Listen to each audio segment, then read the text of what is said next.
when God created mankind, he invited us to be a part of his story and his journey, and all through scripture. And the story changes based on the action of the people and the faith of the people. And so I just want to encourage believers everywhere. At this point in history is not the time to just sit back and watch everything unfold. We can't underestimate the power of one person stepping out in boldness and truth. And if that's you, and if you have a message to share, I want to help you share it. Welcome to the Liberty Spenders podcast. Our guest today is Joanna Hunt. She's a New York Times bestselling ghostwriter. She's a celebrity book strategist. She's the founder and CEO of Silversmith Press, which is a publishing house championing faith, family, and freedom. She's got over 20 years in publishing and media. She has helped celebrities, influencers, billionaires even. Ooh. So she knows some cool people. And entrepreneurs land books on the New York Times, Wall Street Journal, USA Today, and Amazon bestseller lists with features on the Today Show, Good Morning America, and more. We published a book. We should have had her get us on the Today Show. That'd have been cool. I don't think that she's not a problem with this. I read that as a guarantee for book number 2. Everyone listening, reach out to Joanna for that. Yes, I heard it right here. Anything is possible, but I make no promises, claims, or guarantees except that you will love your book if you work with me. That's my big promise, and that's the one thing I do have control over. But I'm so glad to be here with you guys. Yes. Thank you so much for having me. Welcome. And we can't skip over the fact that you've also been a 6-year SiriusXM co-host, which I think is phenomenal, which means you're the pro here, and we're interviewing the pro. Yeah. Yes. Oh, no. Joanna, thank you so much. You're welcome. Notes delivered afterwards. Yes. Well, I'm amongst great company. You guys are doing such an amazing work. I always enjoy listening to your podcast. You have phenomenal guests, and you're doing a great work with a great segment of the people. So I'm very honored to be here. Yeah. Well, it's going to be fun. We're pumped to have you. You know, Joanna and I met in Cabo, of all places, at a mastermind put on by the great Charles Bird, which I'll do a big shout out for. Charles Bird, man, amazing connector, ruler over the Flow Mastermind. And we had a great time there. And we talked a little bit about this when we met, is how writing authentically. Why am I my words? That's easy for you to say. With purpose creates transformational experience for both the author and the reader. And I remember feeling that a little bit, even when we wrote, because it forced me to get my ideas down. And then when I did, I saw flaws in my ideas, and my ideas got better. So even if I had never published our book, I think we would have grown. The act of having to write it down and Yes. prove yourself and write it like you're going to teach it. Yeah, but talk about what that means. Maybe even have a cool story to illustrate it, but the transformational effect of writing a book. Yeah, no, I love that. I did not know I would love book writing and book coaching as much as I absolutely do. And it is because, people think writing a book is an academic work, but it's very much an emotional work. And we hold thoughts as humans, but we process externally. So we process through writing, we process through talking. And when you physically write, studies show that you engage 17 parts of your brain. And so you can't put your handwriting on autopilot. You have to be fully engaged. And, our stories, our experiences, our wisdom, everything that is what we are, is intangible, right? So in the book production process, we take this very intangible essence and we create a tangible work, and we hand it to someone else so that they can have a similar experience or journey that we have encapsulated in this book.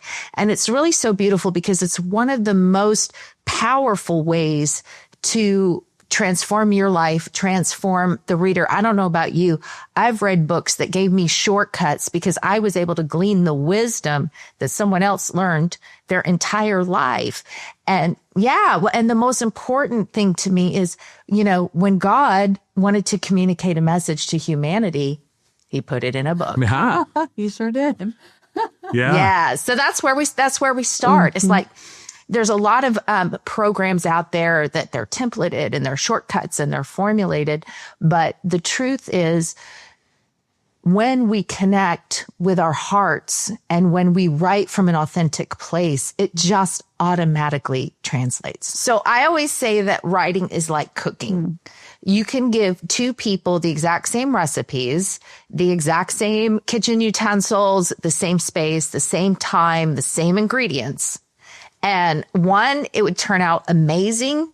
And the other, you'll be ready for takeout. Yeah. And what's the difference? Right? It's not the formula.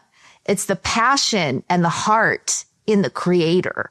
And so when we write and we show up with passion and heart, it just automatically translates. So that's kind of my approach in crafting a message, is that we want to have impact and influence and leave a legacy. You know, the artists are the keepers of culture. You know, we're the historians, the creators, the writers, the sculptors. If we look through history, the ones who encapsulate the essence of the time are the ones that create it and write it down. So it's important that we do this as ourselves, authentically. So tell me about your writing experience. Did you feel like you started to say you felt like you were growing through the process, you were learning?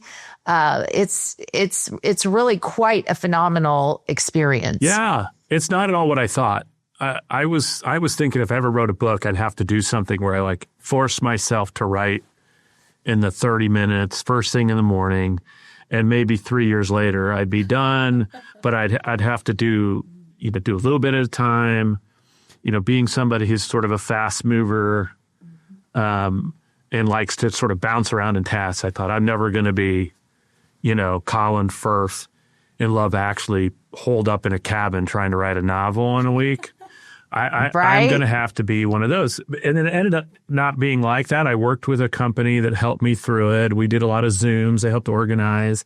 Kristen and I wrote it together. So she was on there too. We were like verbally dictating what we wanted to say just to get it down in an organized fashion. And then, the most illuminating part of it was, okay, now I'm reading back what I was saying and thinking, okay, this is sort of half a thought. Yeah. Right. And this needs to be fully thought out. So from that perspective, it was transformative. There's a lot of stuff we didn't have on paper weren't in the original sort of thought process that got in there because we thought, wait, there's a big glaring hole here. We introduced this whole idea and then just didn't follow through on it. So very powerful from that perspective. And it was a business book, so it wasn't about our personal journey. But I know a number of other people who've written more about their personal journey and will say they finally got to sort of deal with all the stuff they went through because they had to put it on paper. Yeah. Yeah. Well, so it does bring clarity. It forces you to kind of observe what you just said. It's like you got it out and then you said, okay, we need to make some adjustments here. One thing that a lot of people do, like what you said, you feel like, oh, do I have to shut down my whole life? Do I have to go to a cabin in the woods to get my message out? And the answer is no. I mean, if we all did that, half of the world would have to shut down so that we could get books out.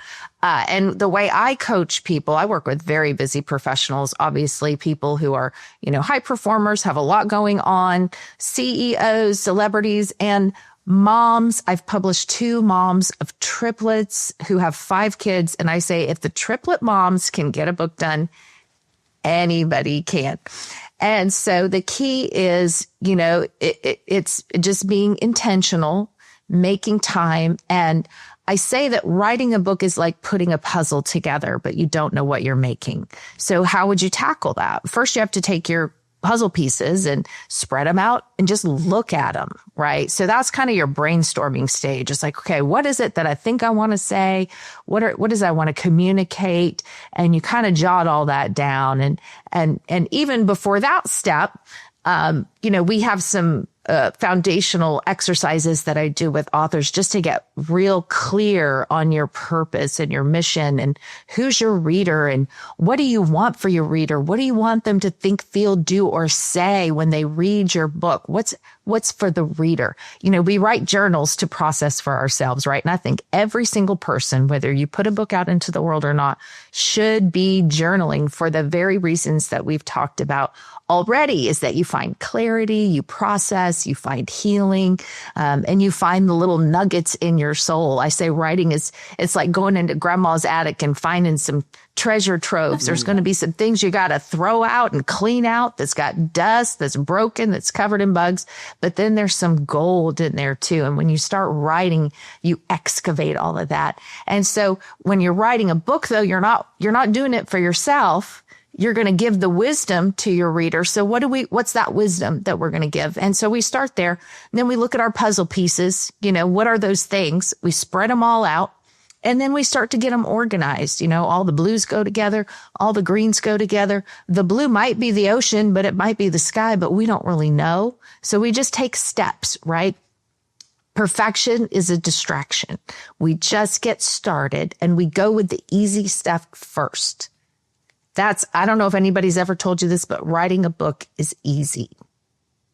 And that makes people's brains explode when I say that. And especially if I make them say that with me.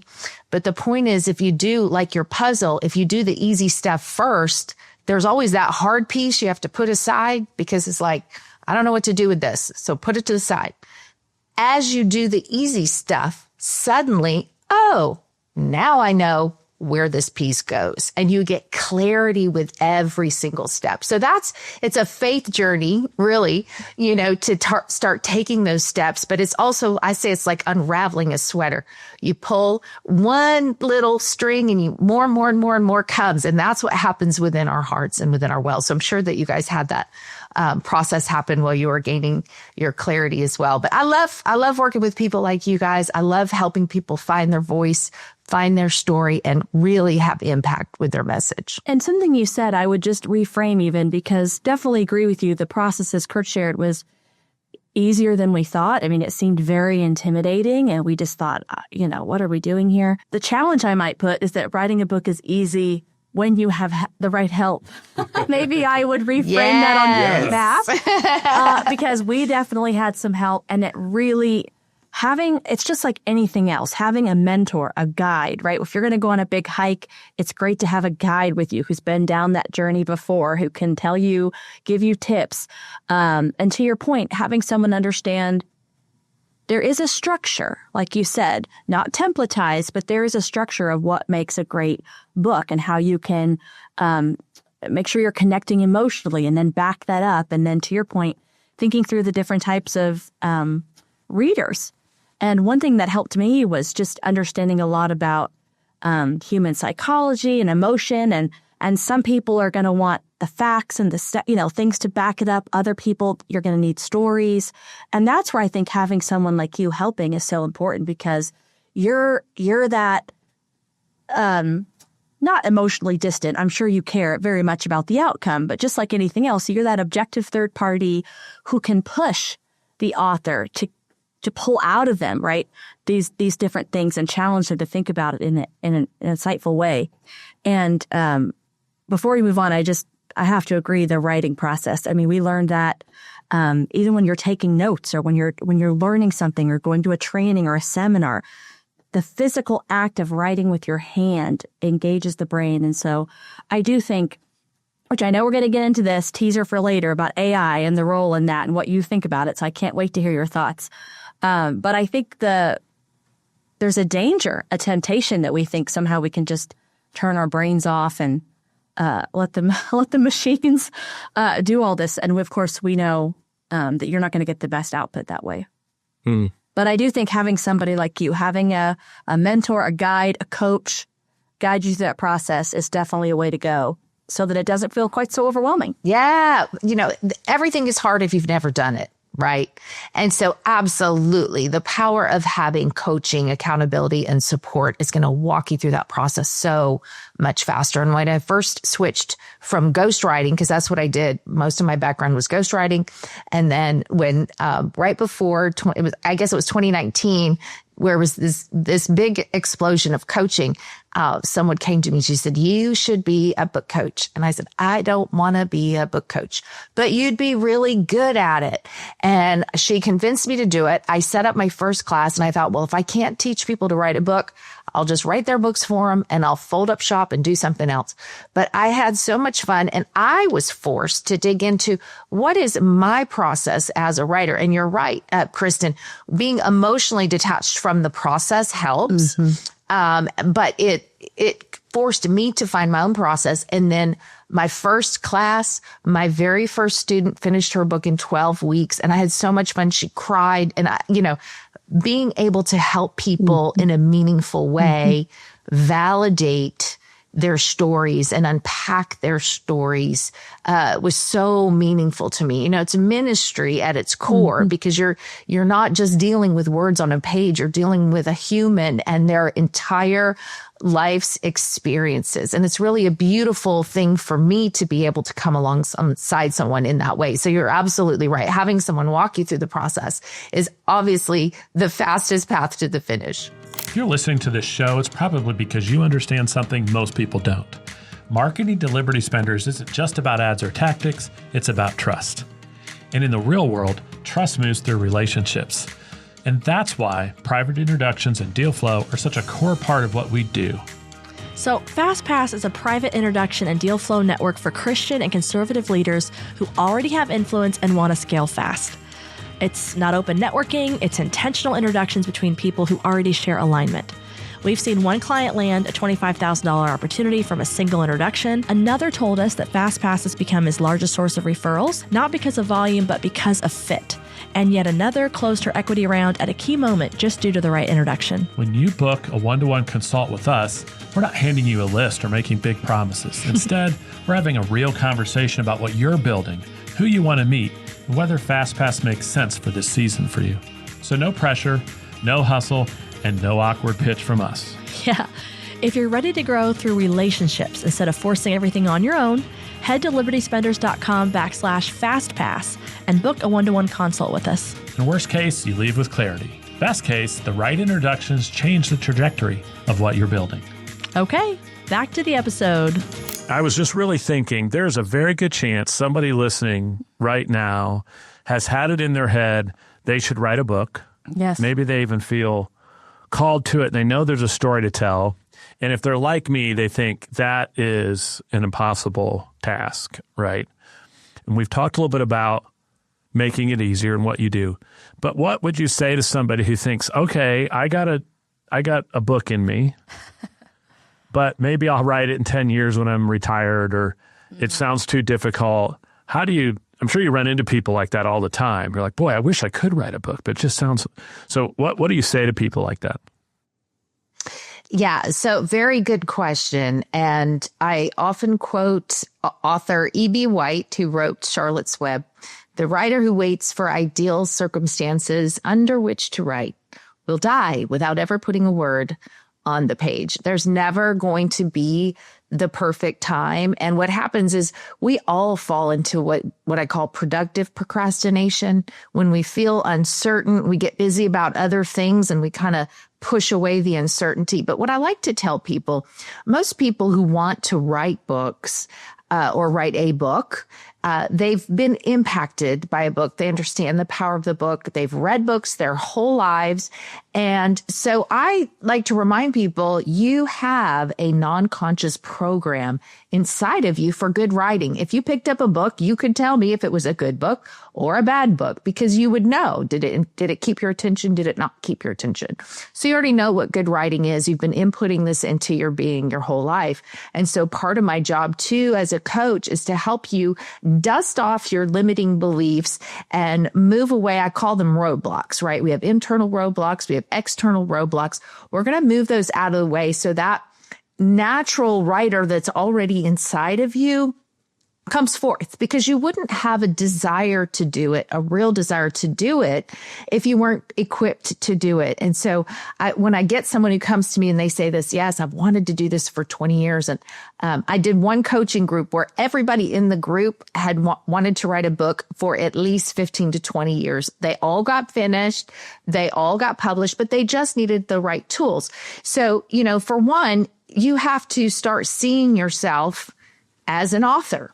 That's the first thing I say when we start our group. Congratulations, you're authors.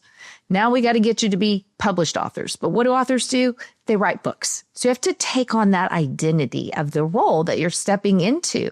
And so there's a little bit of a mind shift there.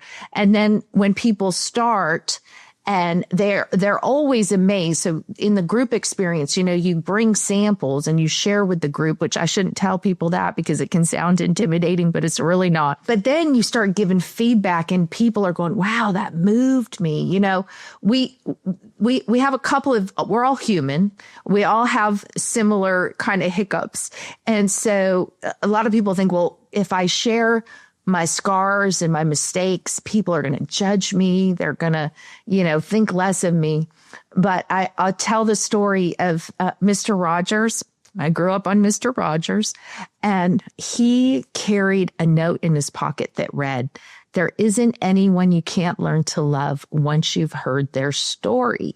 And so we think people are going to judge us. But the truth is, when we hear these stories of overcoming, we're so inspired. We respect and admire them even more when we've heard this amazing journey that they've gone on. So the truth is, when we share our stories, when we're vulnerable, we empower people and we show them that, hey, if I did it, you can too. So that is part of the process, Kurt. I hope I answered your question. I kind of danced all over it, but we're really more capable than we give ourselves credit for. And then a lot of people have a fear of grammar, but we have editors for that. You don't have to be perfect at grammar. You just have to be perfect at sharing your heart. So I do tell that to people sometimes. I say, don't write a book, share your heart. Yes. Let those little details can be ironed out, right? Like, those are details. Don't let that hold you back. Absolutely.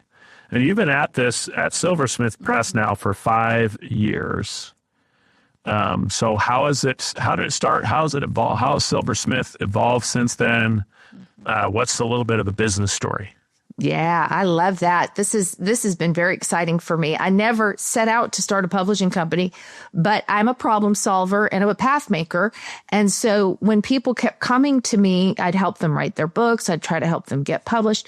And then people would come to me having terrible experiences with publishers, spending $30,000, $50,000, not liking their books, having poor communication, just not having good experiences. And so that's when I was like, you know what?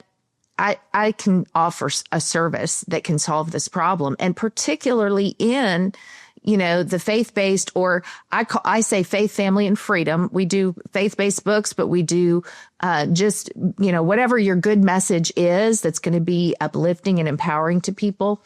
Fiction, nonfiction, kids' books, we do it all.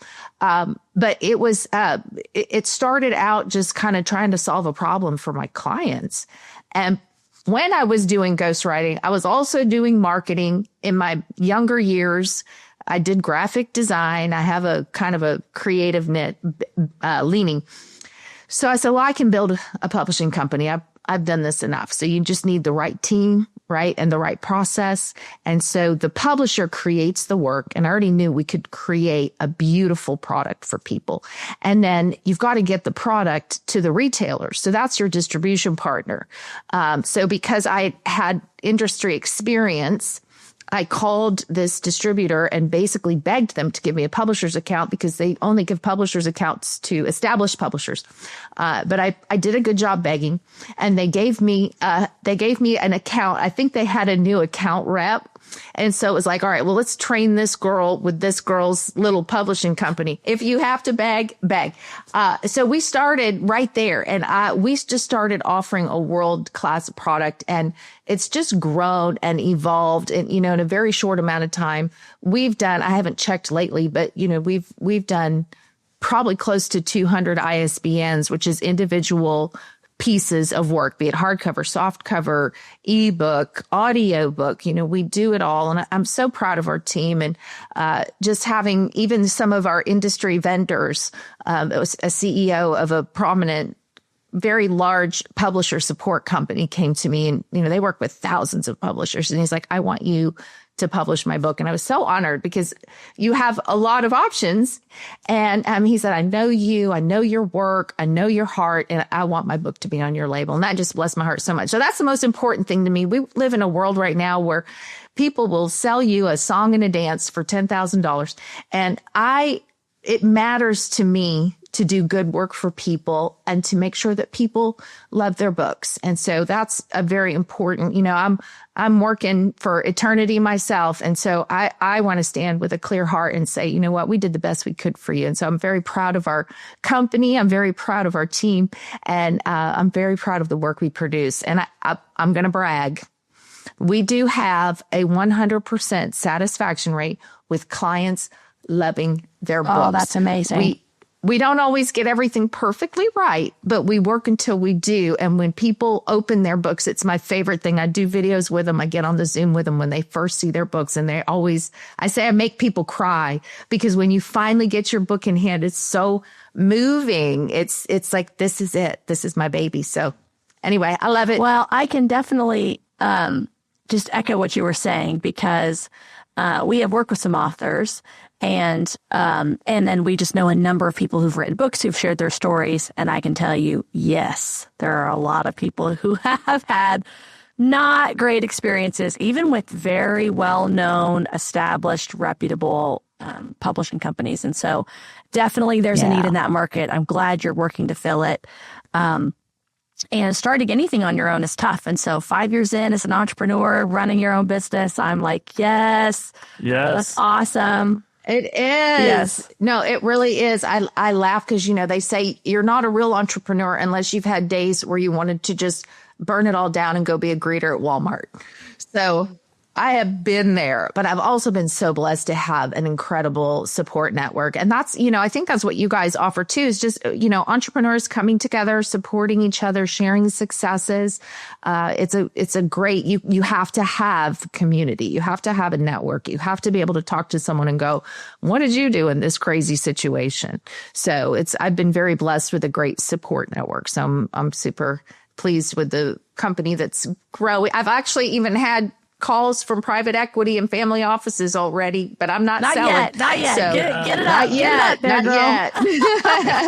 yet. Yes, we got some work to do. So what do you think is different when maybe you have someone who is coming to you who's already got a name and a profile versus somebody who's going to be publishing and nobody knows who they are, right?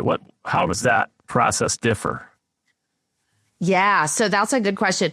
I always start with people and their goals. What's your desired outcome with your book? And some people come to me and they say, I just have to get my story out. If I impact one person, I'm happy. Great. Other people, they want a book for their business, for lead generation. I've got several authors, one client is worth tons of money. So they're using their book to introduce themselves to their market. Then I have people come to me and say, I want to be on the New York Times bestseller list, which is art and science. I say, I can tell you how to get into the dance hall, but I can't guarantee you're going to get picked for the dance. That is actually, little rabbit trail. That is one list that you can't, it's not strictly sales volume based. It's kind of opinion based as well. So, there's a lot of different reasons people want to write books. And so it's like, what is success for you? Is it a legacy piece? Is it a business piece? If you're wanting to be a career author, you just have to know it's a lot of, once you get the book done, it's a great work, then it's a great work to get your book to market. It's a product. It's a business. It's the same thing. You need a marketing plan to get your book into the hands of your readers. And so we start there. What are the goals? obviously people who are established with a name, with, a following already, they have a team, they have a PR team, they have a publicist, they have, their social intact, they have, all the people that are helping them bring the book to bear. So we start there, and then, marketing is so dynamic. It's always changing. There are things that are best practices. There are things you can do to kind of start building momentum as you go forward. But that's kind of where we start. And, for me, I just love helping people, achieve their goals. And so it's fun for me either way. It's fun to work with people who have big, well-known names, but it's also fun for me to just take the person who has not had a leg up very much and offer them one and say, okay, let me guide you in this process. And most people don't market their books. It's choosing a publisher sometimes is like, getting married. Everybody has these preconceived ideas and notions about what they're going to get when they get there. And, authors think, well, if I'm with the right publisher, they're going to sell a lot of books. And the publishers are thinking, if I get the right authors, they're going to sell a lot of books. And so you have to come in with realistic expectations on both sides. Yes, that is the key, because that's where people end up being unhappy. It's just because they didn't have that clear understanding. Having been involved in that process, by the way, of getting on bestseller lists, we know a little bit about that. And I can't not knock the New York Times for, of course, not making it all based on volume, so they can, keep certain people who they don't agree with from getting those top ranking spots, which happens frequently, even though they outsell the other people. But I have kind of I want to ask this question provocatively. So why talk to people about, is Joanna going to get replaced by Joanna, the AI bot? Yes. That's a good question. And I have to confess, I was building a web page, and I needed a video, and I did not want to go put makeup on. So I said, okay, what's out there? Let me just see what it would look like. And so I did my first little 30-second, they took a video I already had, changed the audio, actually recorded the audio, and then they synced my old video's face to it. And it looked so awful. I had chiclet teeth. I looked like psycho eyes. I was like, okay, that I'm not really excited about. But in the world of writing and publishing, what a lot of people don't understand is that you cannot copyright anything written by AI.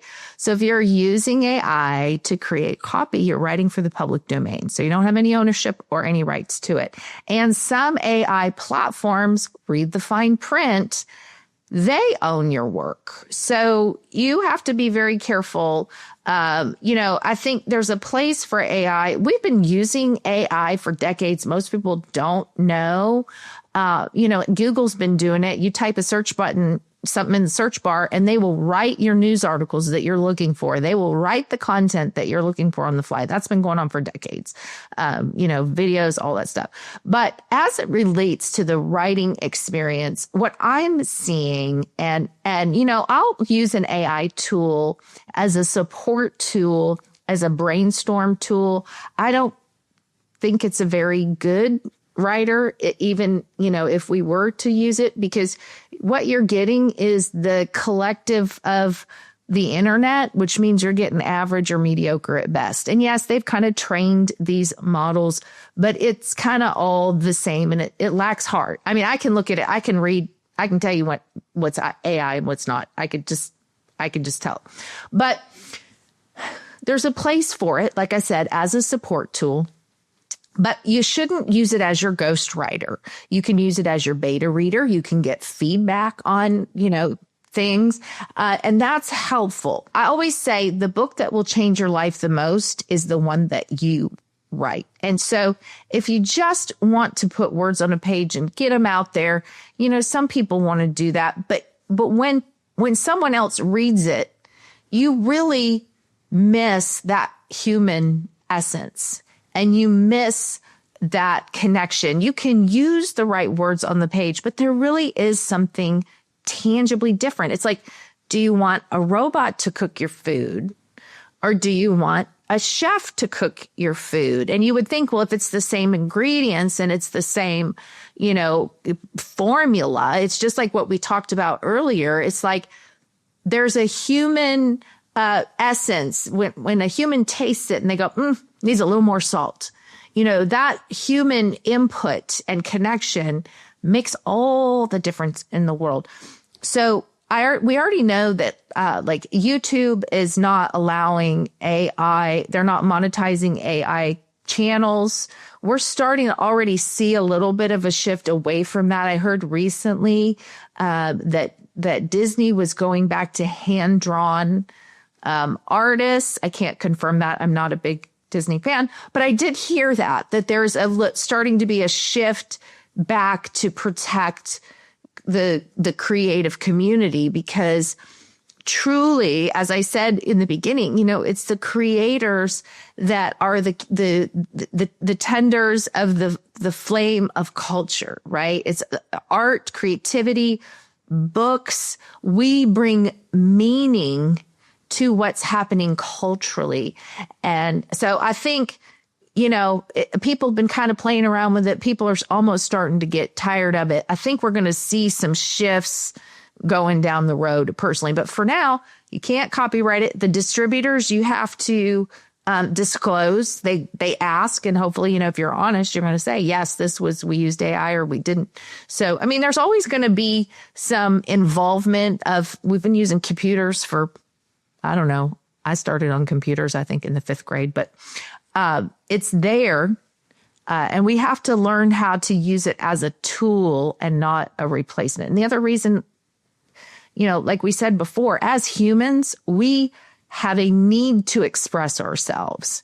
And so if we're letting something, inanimate express for us, we're doing ourselves a major disservice. And if we're becoming passive recipients of content and we're not actively engaging and training our brains and expressing ourselves, we are going to become less healthy. Our stories are encoded on every cell of our DNA. You've probably heard the stories where someone had a heart transplant or a liver transplant, and they had memories of the person they received those organs from. Have y'all heard those stories? But no, I have not. That's neat. Yeah. Okay. I have not.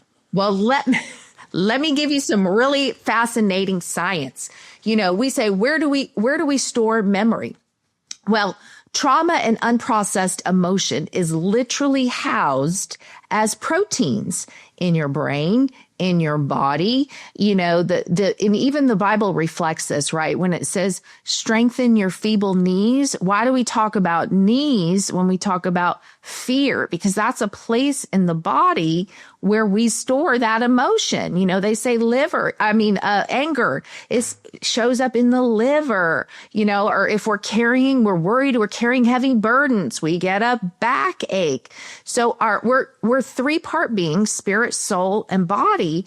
And our soul, our mind, will, and emotions, we house those in our physical body, which is our earth suit. So when we write, we kind of unlock those stored emotions and we process them and we feel them. We are emotional beings. We serve a very emotional God. There's an entire book of the Bible called Lamentations, but yet we're taught in church to just hold it in, put a smile on our face, and God is good all the time. Well, he is, but he's also very emotional. He wept, he got mad, he weaved a rope. He's a God of justice. He's full. The Bible even talks about stirring the most holy emotions. We are emotional beings. We have to learn to express our hearts, to express our emotion. And there's healing in that journey. When we have a whole book of Psalms where we cry to the Lord and he hears us. And so if we bottle all of that and we don't let it out, then we get dysregulated. Our brains get cluttered. We get brain fog. We get, scattered. And sometimes that's just our alarm bell going, hey, you need to express some things. You need to offload some cares. You need to shake some things that you've been holding. And so writing is healing. Storytelling is so validating, which is what Jesus did everywhere he went. He told stories. So you've made a good case for why it's good for us, right? It's good for the person who needs to write the story, why that's important, and even the recipient, right? Why that's powerful. But I do want to challenge one other thing, because another thing we hear about a lot, or the concern about really any type of content generation or books, is that because there's been so much of an explosion with AI, and because that makes it hard to know what was actually written by someone, the argument or the fear is that it devalues the work, because things are just flooded and people are publishing books that they're spinning out in hours.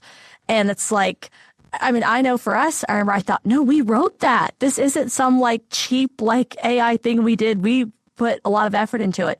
So what would you say to that? Anyone who's thinking about it, maybe they do have a larger ministry or business purpose. What would you respond to that concern of, yeah, but there's just so much stuff. How will anybody know? Will anyone even still value what I do? What would you say? That's a great question too. So I go back to the illustration of fast food, believe it or not. Why am I always talking about food? We had, I think, was it Popeyes or no, Kentucky Fried Chicken was the first fast food restaurant. And the rest of the world didn't go, well, we've got a fast food restaurant. I guess we don't need any more of those.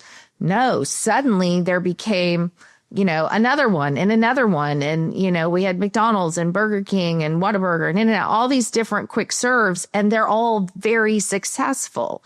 And so because there is such an explosion of content, and of course, the AI generated stuff, again, it does kind of water it down, but when you pick up a book and you start to read it, if it's good or not. So the question is, how do you break through the clutter?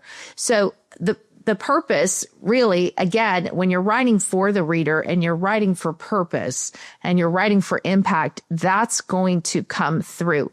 But there's always a conversation in the marketplace about your topic. And so that's part of the foundational work. Like, what is the conversation in the market? Where does my message and my viewpoint fit in? And here's the thing.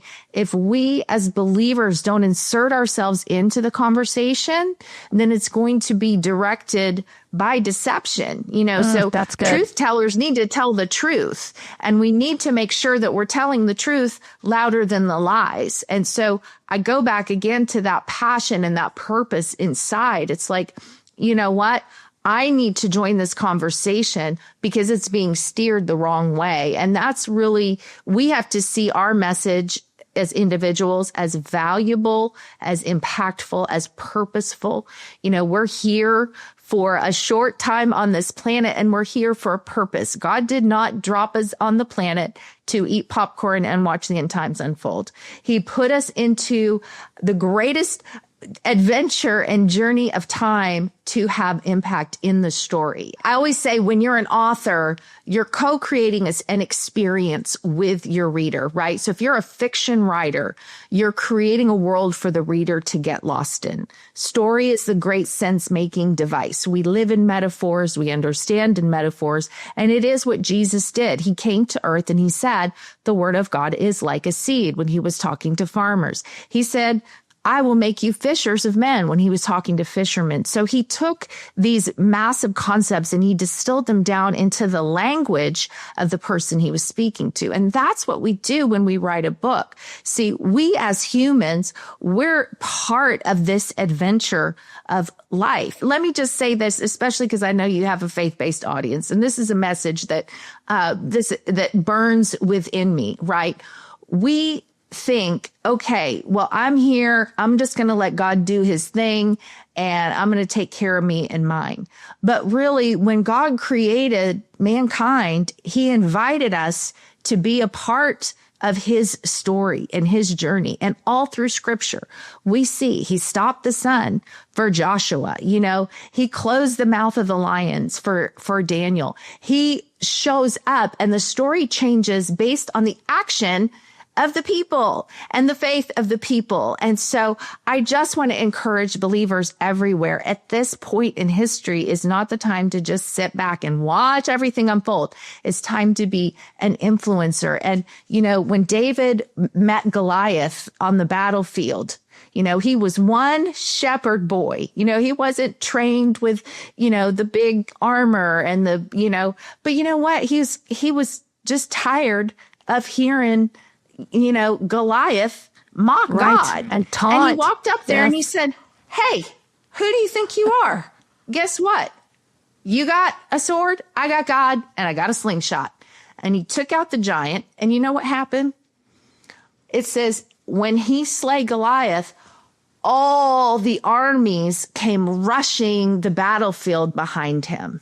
So I think we can't underestimate the power of one person stepping out in boldness and truth. And if that's you, and if you have a message to share, I want to help share it. Amen. Well done. That's a pound on the table. Yes.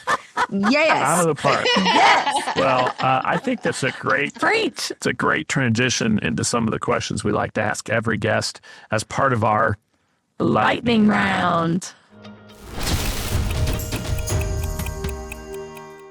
Okay, I'm ready. So, idea with the lightning rounds, we have 3 questions.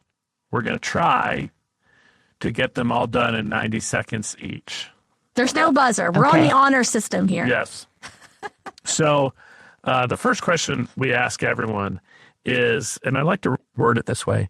So it's 50 years from now, hopefully, later, and you're in your bed, your final days, and you're looking back on life. How do you know that you'll have a legacy that you're proud of, or how do you know you'll have had a life well lived? Oh, I'll have my son and whoever he ends up with and his kids sitting around me, and they'll be saying, "Thank you, Mom. Thank you for being here with me, and thank you for showing me the way to the truth." It's great. I like it. All right, now 90 seconds on any topic that's been interesting you lately. It just needs to be off topic for the show. So it's not related to Silversmith or publishing a book. Something maybe you got a cool hobby. Maybe you're obsessing about a sports team, or you went down the rabbit trail on a conspiracy theory you want to talk about. What's got your attention lately? I have conspiracy theory shame. I go down the rabbit hole on literally all of them. And most times I just kind of stay neutral in my belief, because I know that there's so much on the internet that we don't really know what's real or not. But boy, I sure do dig those rabbit holes, and it's fascinating what you learn. I do believe that you should keep yourself open to a wide range of beliefs. People in the world see things differently. People are seeing things overseas, but yeah, I'm a conspiracy. So basically, if we see something junkie. that start to percolate, we should send it to you. Yeah. And just like waste probably already saw half it. your day. Well, the Patriots still cheated against the Colts in the AFC Championship a decade ago. That's one conspiracy we know is true. No, Was it Deflategate? they deflated the Isn't balls. that what it was? Although we got walloped. I don't know if they could have been inflated. We probably still would have lost. Yeah. I have to give my disclaimer.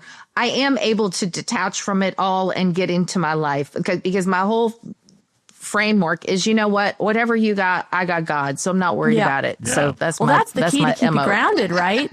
It's like, okay, maybe it'll be entertaining for a while, right? Maybe I'll roll my eyes for a little bit. Maybe I'll think, now that's kind of plausible.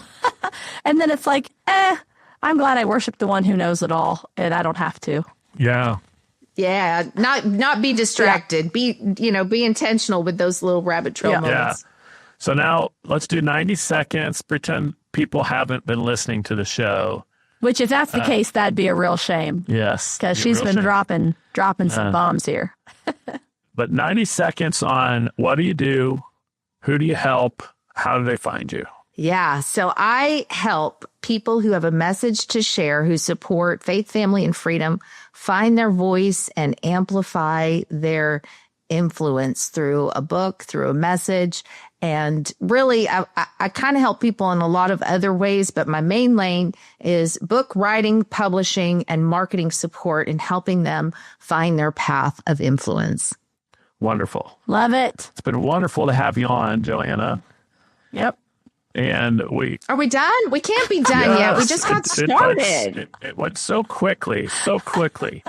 But I know our audience got a ton out of this, and I'm sure you'll agree. So anyone who is listening, you can check out Silversmith Press at www.silversmithpress.com.